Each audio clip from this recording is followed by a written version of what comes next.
Yesterday I told you guys the skid steer wasn't working, and today it sort of fixed itself. Let me show you what I did and what ended up happening. Like I said yesterday, the machine would fire up and run great, but I didn't have any hydraulic functions, and the seat belt light and the park brake light were flashing. Let me try to show you.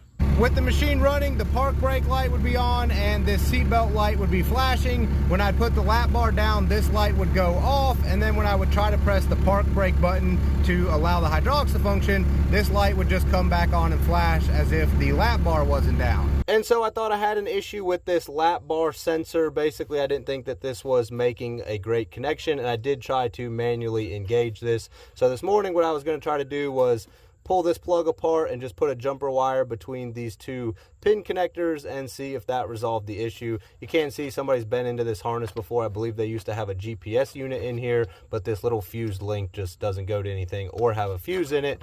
So I took this apart, put that jumper wire in here, and then when I fired the machine back up, I actually got an alarm for low voltage here. And then I remembered a long time ago I had this same issue with a weak battery. It would not allow the machine to function. So I basically just fired it up and revved it up and let it run for about a minute or so. And after it warmed up and ran for a minute or two at full throttle, I guess the battery charged the rest of the way up, and it's worked like a charm ever since. I just ran this thing around the property over here for about an hour, hour and a half, and didn't have a single issue. But it is a little bit odd that the machine fires right up like the battery's not weak at all, but I guess the voltage was just low enough that it wasn't sending the right signal to the computer or something. I don't know. One of you guys might know more about that than I do.